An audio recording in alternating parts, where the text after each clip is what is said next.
చాచా నెహ్రూ పుట్టినరోజు అంటే పిల్లలకు పండుగే. తెలుగు రాష్ట్రాలకు సంబంధించినంత వరకు మొన్నటి వరకు బాలల దినోత్సవం అంటే బాలల చలన చిత్రోత్సవం అని కదా. నవంబర్ నెల అనగానే అందరికీ గుర్తొచ్చేది రెండేళ్లకు ఒకసారి విచ్చేసి సందడి సందడి చేసే అంతర్జాతీయ బాలల చలన చిత్రోత్సవమే. ఊహలకే రెక్కలు తొడిగినట్టు, ఆకాశం నుంచి తారలు జారిపడినట్టు, చందమామే పిల్లలకు మంచి కథలు చెప్పడానికి దివి నుంచి దిగి వచ్చినట్టు ఉండేది ఆ చిత్రోత్సవం. అదో అనిర్వచనీయమైన అనుభవం.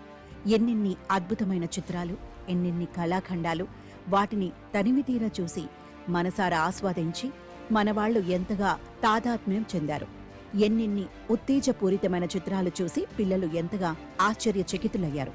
దేశ దేశాల జానపద సాహిత్యం నుంచి, ఇతిహాసాల నుంచి, వర్తమాన వైచిత్రిక స్థితిగతుల నుంచి, దైనిక దుర్భర జీవన యవనిక నుంచి వచ్చిన మరచిపోలేని వినూత్నమైన కథలో తిన్నగా మన మధ్య నిల్చొని మనతో సంభాషించేవి.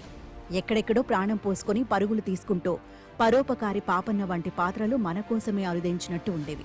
సున్నితమైన అంశాలతో పిల్లలని పెద్దలని సమానంగా అలరించే ఇరాన్ సినిమాలంటే అందరికీ ప్రత్యేకమైన అభిమానం.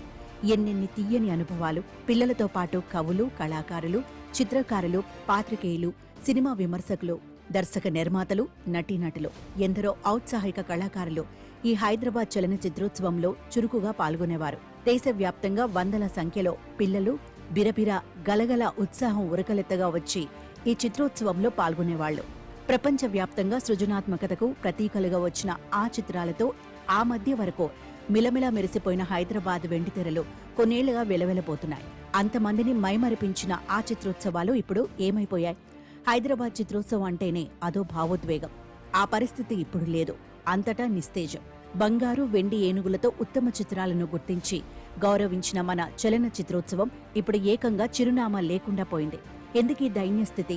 సినిమా అంటే కేవలం కదలాడే బొమ్మలు కాదని విశ్వసించిన మన తొలి ప్రధానమంత్రి జవహర్లాల్ నెహ్రూ ఉత్తమ చిత్రాలను తీసుకువచ్చి ప్రదర్శిస్తే అవి మన యువతీ యువకులపై నిర్మాణాత్మక ప్రభావం చూపిస్తాయని, తద్వారా దేశ సంస్కార వికాసానికి, కళా ప్రాభవానికి కొత్త దారులు ఏర్పడతాయని భావించారు. అందుకే అంతర్జాతీయ చలన చిత్రోత్సవాల నిర్వహణకు 1952లో అంకురార్పణ చేశారు. ప్రధాన స్రవంతి సినిమా ఒకవైపు ప్రేక్షకులను విపరీతంగా ఆకర్షిస్తున్న, జీవితంలో ఏదో ఒక విలువ కోసమో కనీ కనిపించని ఒక జీవిత పార్శ్వాన్ని తడిమి మనసును అర్థం చేసి చూపించడానికో సృజనాత్మక దర్శకులు చేసే ప్రయత్నాలను కూడా నెహ్రూ గమనించారు.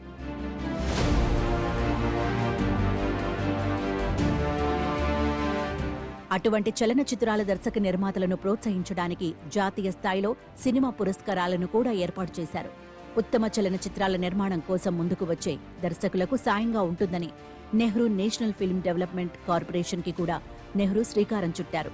సినిమా అంటే మన సామాజిక, సాంస్కృతిక, రాజకీయ పరిణామాలకు ప్రతీక అని నమ్మి అలనాటి చిత్రాల తరగని గనిగా పూణేలో నేషనల్ ఫిల్మ్ ఆర్కైవ్స్ ను ఏర్పాటు చేశారు. అలాగే నటీనటులు, దర్శకులు, సినిమా రచయితలు, ఛాయాచిత్ర దర్శకులు కాదలచిన ఔత్సాహికులకు మంచి శిక్షణ ఇవ్వడం కోసం ఫిల్మ్ ఇన్స్టిట్యూట్ ను కూడా ఏర్పాటు చేశారు. ఎక్కడెక్కడో నిర్మించిన చిత్రాలను వడపోసి మన ప్రేక్షకులకు అందించే దిశగా అంతర్జాతీయ చలన చిత్రోత్సవాలకు బీజం వేశారు. అందుకు ఏకంగా ఒక డైరెక్టరేట్ ని ఏర్పాటు చేశారు.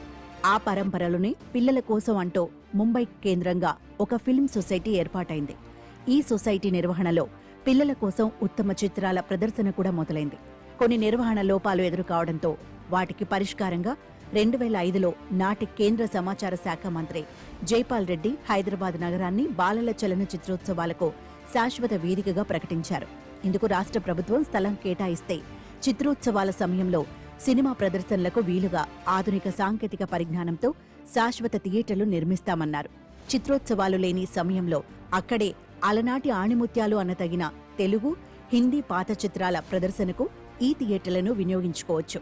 భారతీయ చిత్రాలపైన, తెలుగు సినిమా చరిత్రపైన అమెరికాలో లాగా మంచి ఆడియో విజువల్ ప్రదర్శనలు, అలాగే సినిమాలపై ఒక గ్రంథాలయం, సినిమా పరిశోధనలకు దేశ దేశాల నుంచి వచ్చే అతిథుల కోసం విడిది సౌకర్యాలు కల్పించాలన్నది ఆనాటి ప్రకటన సారాంశం. వాటితో పాటు అసలు చిల్డ్రన్స్ ఫిల్మ్ సొసైటీని హైదరాబాదుకు తరలించాలనే ఆకాంక్షను ఆ రోజున జైపాల్ రెడ్డి వ్యక్తం చేశారు.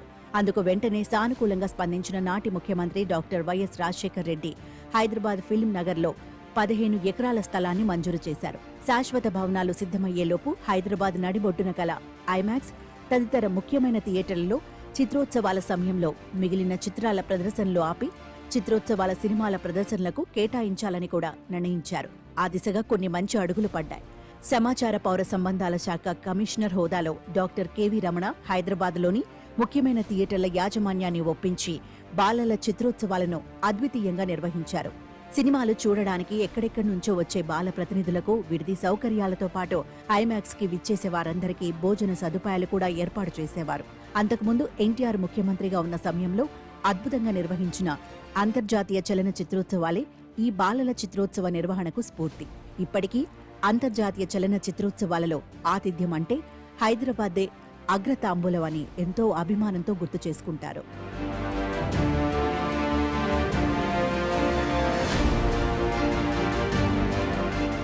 ఒక చిత్రోత్సవంలో ఇరాన్ చిత్రం ది కాట్, మరో చిత్రోత్సవంలో రష్యన్ చిత్రం ది సెలెస్టియల్ క్యామెల్, మరో చిత్రోత్సవంలో చైనా చిత్రం ది ఇన్విజిబుల్ వింగ్స్, తెలుగులో నింగి నేల నాదే, బంగారు ఏనుగులను గెలుచుకున్నాయి.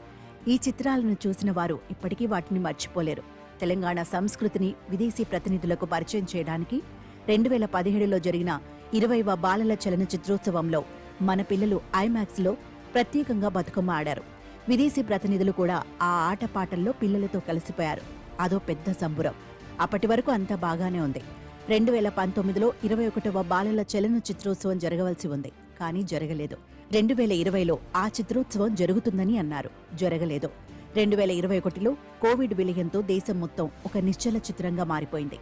ఇక చిత్రోత్సవం ఎక్కడ? ఆ తర్వాత అయినా చిత్రోత్సవాలు జరుగుతాయని అందరూ ఆశగా ఎదురుచూశారు. ఇంతలో చిత్రోత్సవాలను నిర్వహించే చిల్డ్రన్స్ ఫిల్మ్ సొసైటీని కేంద్రం 2022లో జాతీయ చలనచిత్ర అభివృద్ధి సంస్థలో విలీనం చేసేసింది. ఇప్పుడు దాని ఆలనా పాలన చూసేవారెవ్వరో ఎవరికీ తెలియదు. హైదరాబాదులో బాలల చిత్రోత్సవాలు నిర్వహించే రోజులలో ముంబై నుంచి వచ్చే సొసైటీ ప్రతినిధులు ఇక్కడి వారిపై ఆధిపత్యం చెలాయించేవారు. ఇది ఇక్కడి నిర్వాహకులకు చాలా బాధ కలిగించిన సందర్భాలు చాలా ఉన్నాయి. అది పక్కన పెడితే చిత్రోత్సవ నిర్వహణకు అయ్యే ఖర్చును భరించడానికి సొసైటీ ఆసక్తి చూపకపోవడంతో ఆ ఖర్చును చాలా వరకు ఇక్కడి రాష్ట్ర ప్రభుత్వమే భరించేది. ఖర్చంతా మాదే అయినప్పుడు సొసైటీని కూడా మాకే అప్పగించేస్తే అంతా మేమే చూసుకుంటామని రాష్ట్ర ప్రభుత్వం సూచాయిగా చెప్పిందే కాని దానికోసం గట్టిగా పట్టుబట్టిన దాఖలా లేదు. ఆబాల గోపాలాన్ని అలరించిన బాలల చిత్రోత్సవాల పరిస్థితి రాను రాను కర్ణుని మరణంలా ముచ్చటించుకోవాల్సి వస్తోంది. ప్రపంచవ్యాప్తంగా ఎంతో గుర్తింపు, గౌరవం పొందిన మన హైదరాబాద్ బాలల చలన చిత్రోత్సవాలకు గ్రహణం ఎందుకు పట్టింది? బాధ్యత ఎవరిదన్న రంధ్రాన్వేషణ ప్రస్తుతం అప్రస్తుతం.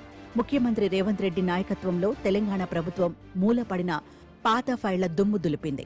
మళ్లీ బాలల చిత్రోత్సవాన్ని హైదరాబాదుకు రప్పించేందుకు ఈ రోజే తొలి అడుగు వేస్తే హైదరాబాద్ కళామ తల్లికి పూర్వ వైభవం ఖాయం. సినిమా మణిహారమైన హైదరాబాదుకు అందరూ మళ్లీ బ్రహ్మరథం పట్టడము ఖాయం. ఇది అత్యాశ కాదు కదా.